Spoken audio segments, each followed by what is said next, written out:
Pero dejando las especulaciones a un lado, ya que es difícil, por no decir imposible, que fuera su barca, sí es posible, sin embargo, que en algún momento la cubierta de esta barca fuese pisada por Santiago, por otro de los apóstoles o por el mismísimo Jesús.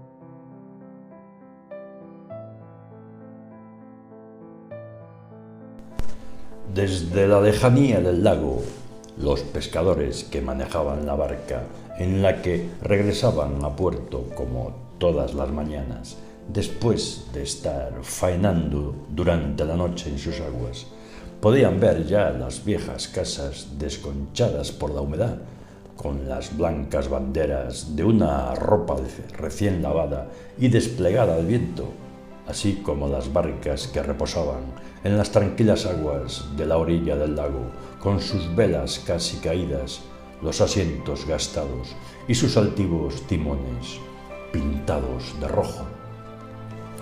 Apenas estaban sujetas por un simple cabo a una estaquilla clavada en la blanda arena de la playa.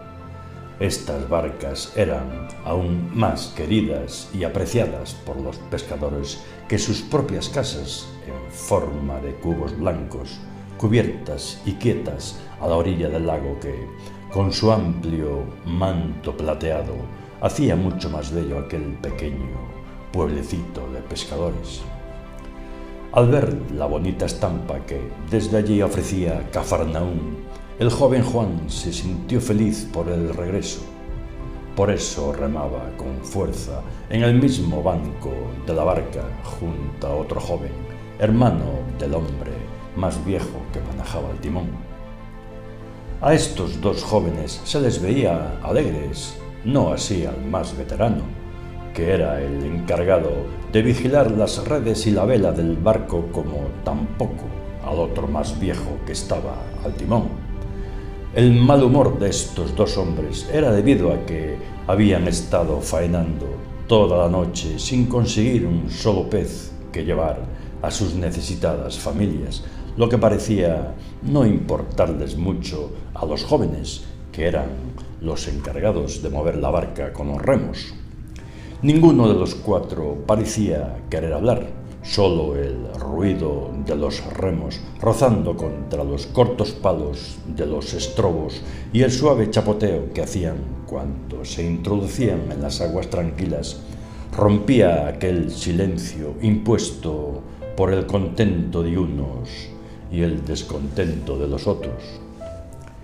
«Algo ocurre en la orilla del lago», dijo el contrariado pescador que iba en la proa de la embarcación, con el cabo entre sus manos con el que tenía que atar la barca a la sencilla estaca que le esperaba en la playa, con sus pantalones remangados por encima de sus rodillas. Todos miraron hacia allí y vieron a un grupo de gente, nada común, en la orilla del lago. Cuando la barca estuvo más cerca de la playa fue cuando el hombre, todavía joven, con la barba corta pero bien poblada, desde la proa de la barca, preguntó al más viejo: «¿No es ese el hombre que ha curado las fiebres a tu suegra?». El más viejo no contestó, y antes de hacerlo quiso cerciorarse de que así era. Fijó bien su cansada vista en el grupo de gente que había en aquel lado de la playa, en el que destacaba un hombre alto, de modales reposados, que vestía una túnica blanca de buen hilo, sobre la que caía una larga y bien cuidada cabellera, y al que intentaba rodear aquel gentío, lo que impedían las tranquilas aguas del lago. «Sí, creo que es el mismo», respondió al fin el viejo pescador. «Se llama Jesús de Nazaret», les informó el joven Juan. «Dicen de él que hace muchos milagros y que cura a los enfermos», como hizo con la suegra de Simón. Por eso le sigue la gente, intervino el otro joven que remaba al lado de Juan. Santiago, que así se llamaba el que iba en la proa de la barca, fijó la vista en los rostros de los más jóvenes, como si quisiera interrogarlos con su mirada. Luego les preguntó: ¿Y vosotros cómo sabéis tanto de ese hombre? No hubo tiempo para la respuesta. La barca sintió el suave contacto de la arena y Santiago saltó al agua, llegándole hasta cerca de las rodillas. No pudo seguir hasta la playa, pues el hombre de la túnica blanca se acercó hasta donde había varado la barca y con él toda aquella gente que lo seguía, cerrando el paso a Santiago. Al verlo desde la barca, los rostros de los dos jóvenes se iluminaron de alegría y a Santiago, que seguía clavado en el agua con el cabo de atar la barca entre sus manos, le pareció que su hermano Juan había cambiado con aquel hombre una significativa y cómplice mirada. Simón, que aún seguía aferrado al timón, bajó humildemente la vista, mientras el hombre de la túnica blanca lo miraba con ternura infinita y con voz profunda, como nunca habían escuchado los cansados oídos del viejo pescador, le pidió con dulzura: «Volved a bogar mar adentro y echad la red para la pesca». Al oír aquello, Simón levantó su rostro y miró como asustado para aquel hombre, pues no comprendía bien lo que le pedía. Por eso se disculpó humilde: «Maestro, toda la noche hemos estado trabajando y no hemos pescado nada». Jesús, que sabía lo mucho que aquel hombre necesitaba de la pesca, siguió mirándolo profunda y tiernamente para que le obedeciese. Simón, no queriendo ser descortés con aquel que había curado a su suegra, volvió a decir con la misma humildad de antes: «Mas, si tú lo pides, echaremos nuevamente la red». Acto seguido, como si fuesen movidos por un resorte, Santiago volvió a la barca. Juan y Andrés, sentados como estaban en la bancada, comenzaron a remar y Simón siguió firme al timón. Como no les había dado tiempo de bajar la vela cuando vararon en la playa, con ella desplegada, la barca pronto alcanzó aguas más profundas, pero cercanas a la orilla. Allí, entre todos, ayudaron a echar la red al agua, por la que se extendió en toda su amplitud. Los peces comenzaron a saltar de ella y pronto la llenaron. Los 4 hombres de la barca tuvieron que emplear todas sus fuerzas para subirla a bordo repleta de pescado. Después de vaciarla, volvieron a echarla al agua, que se había vuelto por completo plateada por el color de los peces. Con la barca a rebosar, comenzaron a girar a los pescadores de otra barca que pasaban cerca de ellos y que regresaban a puerto. Venid, aquí hay peces para todos. Venid, venid aquí». Los de la otra barca se hicieron eco y llenaron también su embarcación. Simón, al ver todo aquello, esta vez fue el primero en saltar a tierra cuando la barca varó otra vez en la playa. Sin poder contenerse y con sus ropas mojadas casi hasta la cintura, se acercó a Jesús e, hincándose ante él de hinojos, dijo con voz asustada y temerosa: «Señor, apártate de mí, que soy hombre pecador». Y al decir esto, Simón rompió a llorar postrado a los pies de Jesús. Con cariño infinito, Jesús, posando su mano sobre los blancos cabellos del viejo pescador que seguía llorando a sus pies, dijo en tono reconfortante: «No temas, en adelante vas a ser pescador de hombres». Y se alejó de allí, y con él la multitud. Simón, que no había comprendido estas palabras, siguió llorando en la arena. Su hermano Andrés y Juan le ayudaron a levantarse, mientras Santiago Zebedeo, entre sorprendido y curioso, miraba fijo cómo se alejaba el hombre de la túnica blanca, al que seguía feliz aquel grupo de gente. Una gran fuente llena de pescados asados a la brasa del fuego, que aún mostraba sus rescoldos en el suelo de la estancia, llenaba la mesa de los zebedeos, acompañados de pan y vino. Durante toda la comida, Juan no paró de contarles a sus padres el milagro de aquellos peces que ahora les servían de alimento, mientras que su hermano Santiago se mostraba silencioso y pensativo.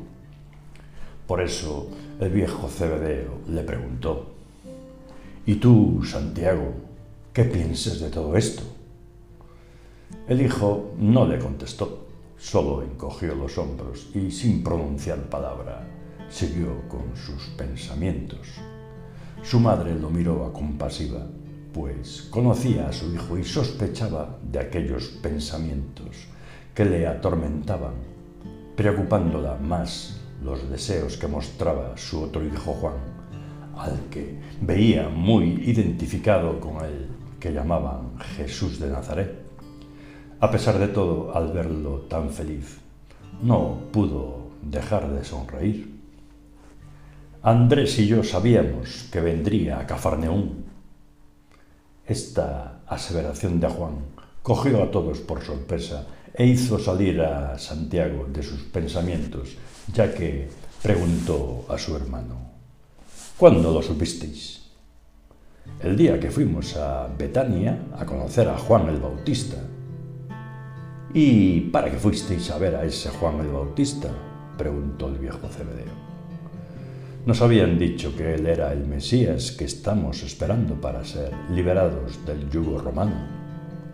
«¿Lo es?», volvió a preguntar Santiago, interesado ahora en las palabras de su hermano. «No». Todos quedaron un tanto desconcertados por la contundente respuesta de Juan. «Si no es el Mesías, ¿quién es ese Juan Bautista?», intervino ahora la madre de los Zebedeo. Esta pregunta pareció agradar a Santiago, ya que, al oírla, miró expectante para Juan. «Él es el profeta que anuncia la llegada de ese Mesías». La respuesta de Juan no fue de la satisfacción de todos los reunidos delante de aquella mesa, donde la fuente de los pescados se iba vaciando, el vino consumiendo y del pan solo quedaban unas migas. El hijo menor de los Zebedeo insistió: «Lo supimos por su misma boca, pues mientras bautizaba en las aguas del Jordán a los que les seguían, uno de aquellos hombres le preguntó si él era el Mesías, a lo que respondió que no». Interrumpió sus palabras, miró con cariño para su hermano, posó una de sus manos sobre las callosas de Santiago y, mirándole a los ojos, siguió hablando con emoción contenida. «Pero cuando Juan el Bautista vio a Jesús de Nazaret caminar por la orilla del Jordán, exclamó: «He aquí el Cordero de Dios que quita el pecado del mundo». ¿Con eso quiso decir que ese Jesús de Nazaret es el Mesías que todos estamos esperando?, preguntó Zebedeo padre. Sin esperar la respuesta, su hermano Santiago preguntó con ansiedad: «¿Hablasteis con él?».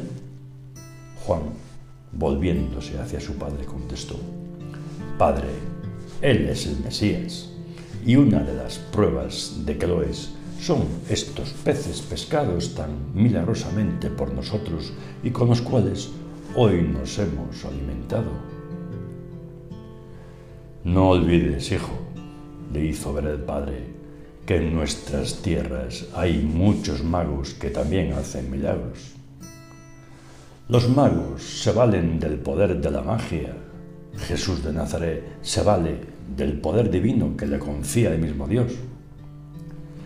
Estas palabras de Juan hicieron intervenir de nuevo a su madre que, intranquila por las palabras del hijo, le advirtió: «Debes tener cuidado de cómo te expresas, Juan.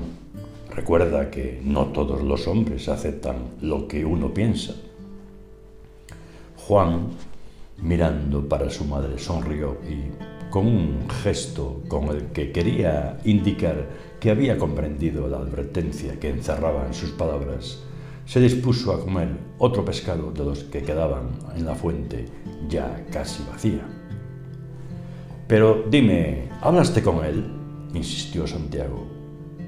Juan miró de nuevo para Santiago y, con voz emocionada, le contó cómo su encuentro con Jesús de Nazaret. «Cuando Andrés y yo lo vimos, fuimos tras él y lo seguimos. Pero Jesús se dio cuenta y, volviéndose hacia nosotros, nos preguntó: ¿qué buscáis?». A lo que Andrés le contestó: «Maestro, ¿dónde moras? Venid y ved». Fuimos y vimos dónde moraba, permaneciendo todo el día a su lado. «Fue entonces cuando le pedisteis que viniese a Cafarnaúm, ¿verdad?». «Sí», le contestó Juan a Santiago, «para que os conociera a todos vosotros y a Simón». «Ahora comprendo tu alegría y la de Andrés de esta mañana», dijo Santiago. «Debemos seguir a ese hombre. Créeme, Santiago, él es el verdadero Mesías y el verdadero Hijo de Dios».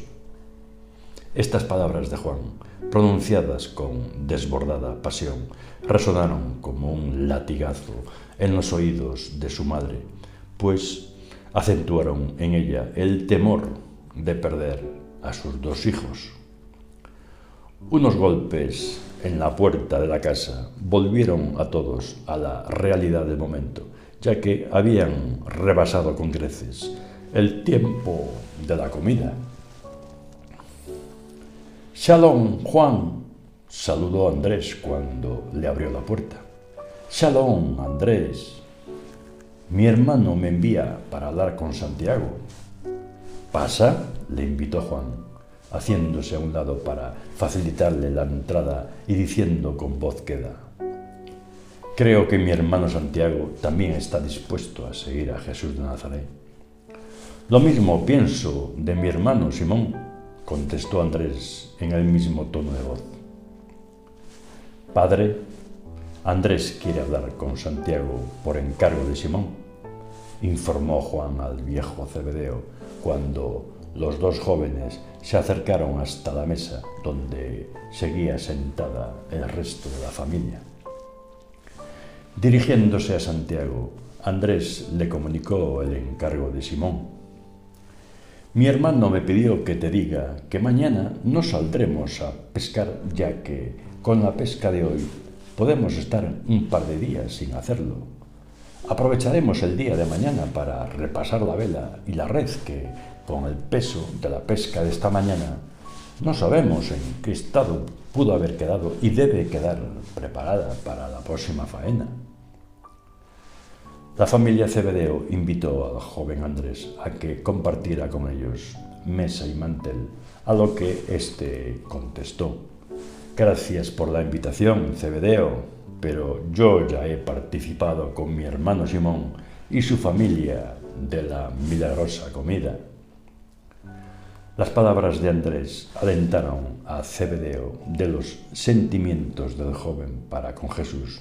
Por eso preguntó para cerciorarse: «¿Y tú, Andrés, qué opinas de ese profeta o mago al que llamáis Jesús de Nazaret?».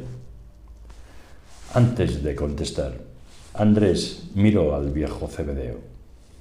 Luego le dijo cariñosamente: «Jesús de Nazaret no es ningún mago, pues, según Juan el Bautista, él es el Mesías que todos estamos esperando». «El Mesías, refunfuñó Zebedeo para añadir: «un profeta más de los muchos que hay en nuestra tierra».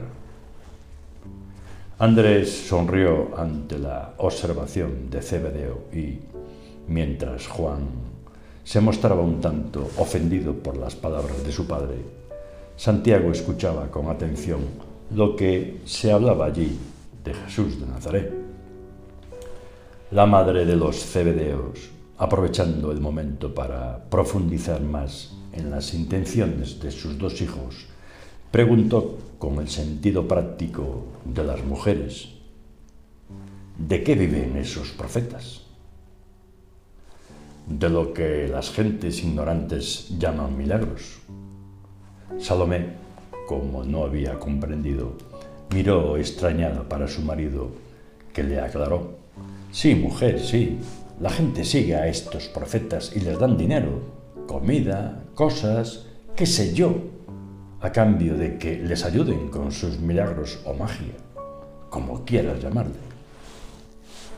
Jesús esta mañana ha hecho un milagro del que usted ha participado y no le ha pedido nada, le hizo ver Juan, un tanto molesto con su padre. No estés tan seguro, algún día volverá a encandilaros con otro de sus milagros y vosotros le daréis todo lo que os pida, incluso nuestra barca de pescar, si es preciso. Previno ahora Zebedeo a su hijo: ¿y para qué puede querer Jesús nuestra barca de pescar si él no es pescador?, preguntó Santiago a su padre, saliendo en defensa de su hermano. Salomé volvió a coger la palabra para defender el único medio que tenían las dos familias para ganarse la vida. Nuestra barca es muy buena, Santiago, y tú bien lo sabes. Es la mejor de todas las del lago y a Jesús de Nazaret puede servirle para desplazarse con ella hasta todos los pueblos del lago. Lo sé, madre, y perdóneme, pues lo que yo quise decir es que a Jesús de Nazaret nuestra barca no le tendría utilidad alguna por no ser pescador, aunque ahora, por sus palabras, bien puedo pensar que estaba equivocado. Se disculpó Santiago ante su madre, que se sintió feliz por la respuesta del hijo. Pero madre, ustedes no pueden pedirnos que no aspiremos a ser más que unos humildes pescadores toda nuestra vida, siguió diciendo Santiago. Y tal vez al lado de ese hombre podamos encontrar un futuro mejor para nosotros. Tu padre siempre fue un pescador, un buen pescador, y nunca se quejó por serlo, respondió Salomé. No veo qué futuro puede esperarnos al lado de ese hombre si vive de la caridad de los demás, añadió en defensa de Salomé su esposo, preguntando insistentemente a Santiago: ¿dónde está entonces la riqueza que pretendéis encontrar en él? ¿Dónde está ese poder que buscáis a su lado? ¿Dónde? Toda su riqueza y su poder le viene de su mismo padre, interrumpió Juan, seguro de sus palabras. Ante ellas todos callaron. Andrés miró a Juan con satisfacción, mientras Santiago no creía que las hubiese pronunciado su propio hermano. Salomé y el viejo Zebedeo se miraron extrañados de oírlas de su hijo. Santiago rompió el silencio, diciendo: «Bien, dejemos de hablar tanto y vayamos a nuestras tareas». Cuando el matrimonio Zebedeo quedó solo, María Salomé, con un deje de tristeza en su voz, dijo a su esposo: «Creo que nuestros dos hijos nunca más saldrán a pescar al lago en las noches de luna». Zebedeo, como queriendo darle fuerzas, cogió una de sus manos y la estrechó con fuerza. Simón y Andrés estaban repasando la red con la que salían a pescar, sentados en la arena a la orilla del lago.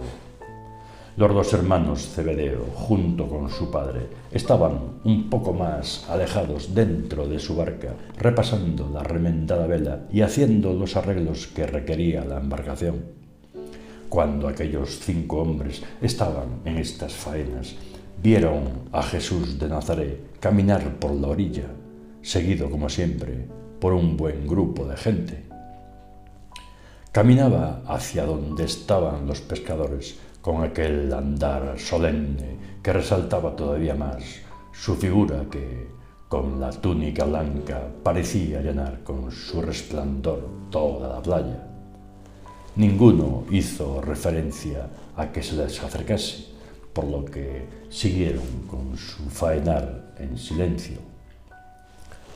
Cuando Simón y Andrés terminaron de repasar la red con sus agujas de madera, se dispusieron a lanzarla al agua para ver si se abría toda ella. Los dos hermanos, introduciéndose en el agua hasta casi las rodillas, lanzaron la red al aire y vieron cómo caía totalmente abierta para hundirse rápidamente y desaparecer.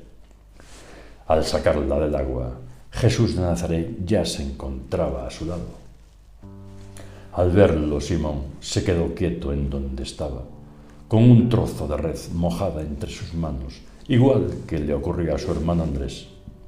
Sin saber por qué, se apoderó de ellos una sensación extraña que les impedía hablar al hombre que los miraba desde la orilla con un amor infinito y ante el que se sentían acobardados.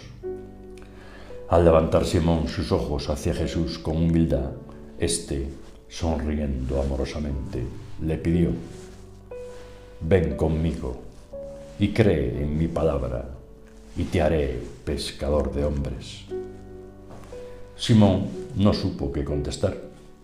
Se sentía, al igual que su hermano, identificado con aquel hombre al que no querían negar nada y sí darle todo lo que tenían dentro de su pobreza. Por eso, cuando reaccionaron y alcanzaron la arena, dejando la red en ella, se fueron en pos de Jesús de Nazaret, que ya se había acercado hasta la barca en donde estaba Zebedeo con sus dos hijos. Parándose ante ellos y mirando para los dos hermanos, les dijo: «Venid en pos de mí y os haré pescadores de hombres». Luego siguió caminando, erguido por aquel grupo de gente. Al alejarse Jesús, los dos hermanos se miraron entre sí para tomar una decisión conjunta. Juan, acercándose hasta su padre, le besó con cariño y dijo: «Lo siento, padre, tengo que ir con él». Saltando de la barca fue tras Jesús, siguiendo las huellas dejadas por él en la arena.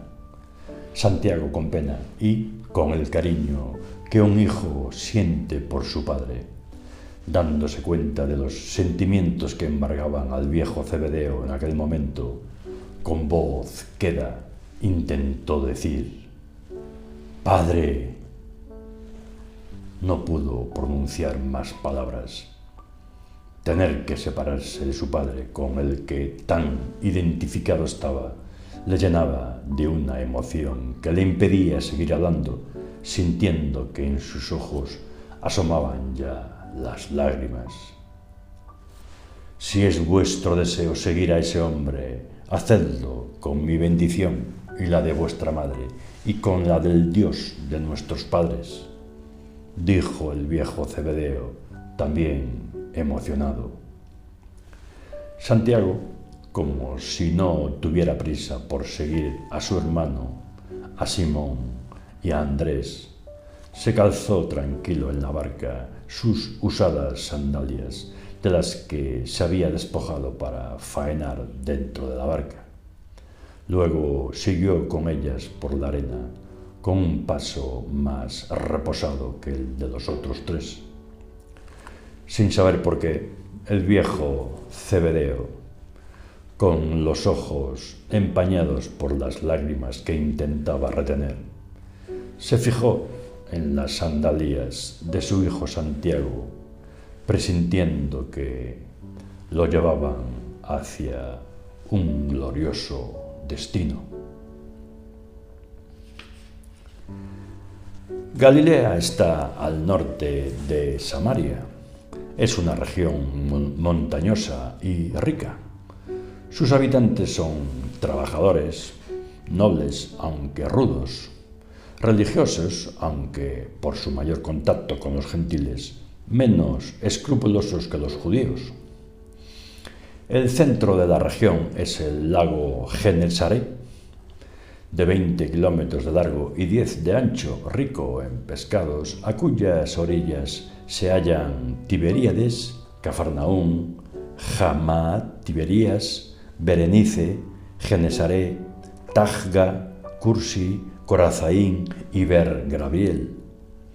De las regiones situadas al este del Jordán se hallan Trasconítide al norte y Perea al sur, también regiones ricas, sobre todo por sus pastos. La población estaba mezclada, abundando los gentiles más que los judíos. Todas estas regiones, sin excluir Samaria, vivían en la ansiosa expectación del reino de Dios y del Mesías. Y este estado de ánimo daba lugar a que de vez en cuando se levantasen algunos fanáticos que se apellidaban Mesías, que siempre tenían seguidores. Pero al Mesías y al reino de Dios no lo concebían todos por igual. Esto era debido a la diversidad de imágenes con que los profetas describían al Mesías cuando se apegaban a la letra del texto sagrado.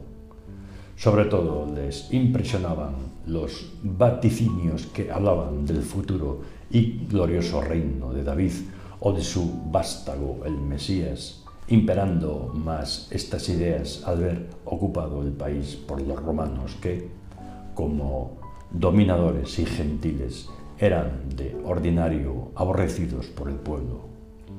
Aquellos vaticinios de carácter más espiritual, como eran los del siervo paciente del Señor y los que hablaban de la renovación moral y de la efusión del Espíritu de Dios, eran menos aceptados. En Israel, por aquel entonces, dominaban principalmente dos sectas, los fariseos y los saduceos. Los primeros eran los que tenían más influencia en el pueblo. Se distinguían por la severidad en la interpretación y en la práctica de la ley, aunque la interpretación era excesivamente material y la práctica puramente externa, con la que pretendían alcanzar una justicia externa, no según la justicia de Dios, sino la de sus propias conciencias y el parecer de los hombres. Era, por tanto, una justicia de las obras que se quería poner por encima de la justicia de la fe, lo que era respondido por el Salvador por su falta de sentido moral, por la avaricia, la ostentación, la vanagloria y la hipocresía. Esperaban el reino de Dios y del Mesías, que impondría al mundo el imperio de la ley mosaica y la hegemonía de Israel. Admitían el juicio final y la resurrección de los muertos. Y, aunque eran muy celosos de los privilegios de Israel, sabían acomodarse a las circunstancias y vivir en paz con los romanos. Los saduceos formaban la aristocracia y el partido sacerdotal, aunque no faltaban entre los sacerdotes los adictos al fariseísmo. Su interpretación y sobre todo la práctica de la ley era más libre. La severidad la reservaban para las sanciones penales. Se mezclaban mucho con los gentiles y se mostraban muy complacientes con los romanos, con tal de disfrutar los altos cargos de la nación, lo que les quitaba la popularidad de la que gozaban los fariseos. Admitían la ley, pero rechazaban las tradiciones, negaban la providencia, la resurrección y la existencia de los espíritus. Además de los fariseos y los saduceos, estaban los escribas, que eran los letrados que copiaban y estudiaban la ley. Era un oficio importante en Israel y la mayoría de ellos eran adictos al fariseísmo. Palestina, con Jerusalén y el templo como centro de esta, no era sino el hogar nacional, porque la inmensa mayoría de la nación se hallaba dispersa por todas las provincias del Imperio Romano y aún fuera de sus fronteras.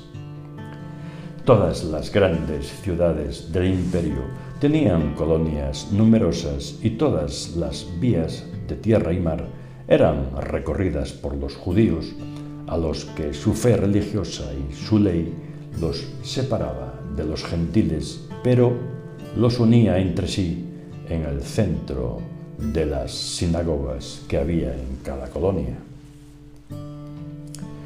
Santiago con Simón, Andrés y Juan seguían a Jesús de Nazaret por toda Galilea.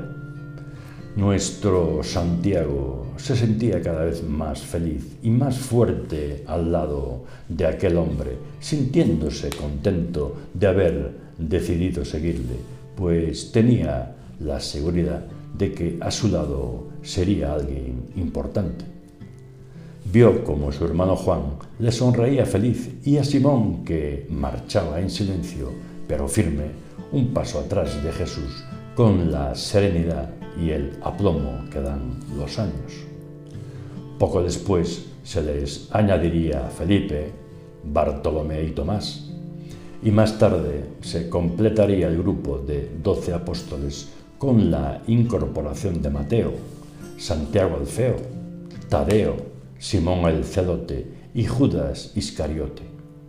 Jesús enseñaba en las sinagogas, predicando el evangelio del reino, curando en los pueblos toda enfermedad y dolencia. Su fama se había extendido por toda Siria y le seguían grandes muchedumbres por toda Galilea, llegadas desde Decápolis, de Jerusalén, de Judea e incluso del otro lado del Jordán. Mientras Jesús condenaba a Jerusalén y a su templo, los servidores del mismo y los señores de Jerusalén están preparando su condena. Para comprender bien el odio que sentían las clases altas de Jerusalén hacia Jesús, odio de los sacerdotes, escribas y mercaderes, hay que recordar que la santa ciudad vivía en apariencia para la fe, cuando la realidad era que vivía de la fe. Se cuenta que en Jerusalén, en circunstancias extraordinarias, se habían llegado a reunir hasta 3 millones de peregrinos. La población estable comía todo el año del mismo, pues la fortuna de los mercaderes dependía de la fortuna del templo. La casta sacerdotal obtenía sus rentas de los diezmos en especie de los impuestos del templo y también les correspondían las primicias de los rebaños y las cosechas, cuando muchos de ellos asociados con los cambistas. Muchos de los sacerdotes ejercían de banqueros ante los ocultos ojos del pueblo, que solía depositar sus ahorros en las cajas del templo. Todo esto hacía que los sacerdotes viviesen del templo, siendo muchos de ellos mercaderes ricos. Asimismo, los ricos se aprovechaban del templo para aumentar sus ganancias y mantener al pueblo a raya.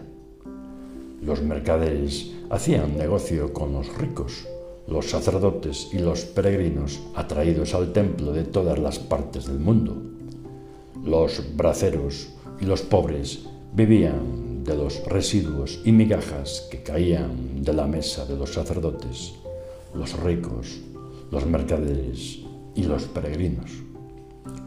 La religión era, pues, la única riqueza que poseía Jerusalén, así que quien atentase contra ella atentaba contra sus representantes y contra el gran monumento visible del templo, que era la sede más famosa y fructífera del culto judío.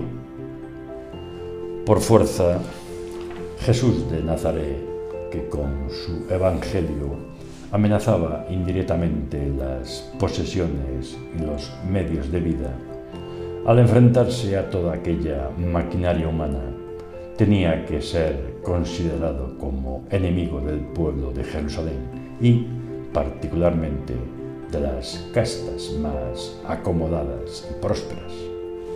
Por eso, ya desde hacía tiempo, desde los últimos tiempos de su predicación por Galilea, la vida de Jesús era blanco de miradas acechantes y desde su entrada triunfal en Jerusalén, los jefes de los sacerdotes, los fariseos y los escribas estaban a su alrededor para tender lazos y espiar sus palabras para poder denunciarle por ellas ante Pilatos. Los latigazos a los ganaderos y a los cambistas, así como sus palabras contra los escribas y fariseos, pronunciadas a grandes voces en el templo por Jesús, fueron la gota que colmó el vaso. El tiempo se echaba encima de este enjambre inquieto y venenoso, pues, viendo que Jerusalén estaba lleno de forasteros y que muchos de ellos escuchaban a Jesús de Nazaret, al que el pueblo de los desheredados aclamaba como rey y que, pudiendo producirse en la ciudad un levantamiento contra el poder establecido por esa clase gobernante, decidieron, para contrarrestar este riesgo, reunir al Sanedrín para poner en contradicción la ley con la que predicaba Jesús. La suerte estaba echada. Jesús estaba ya condenado a morir en la cruz.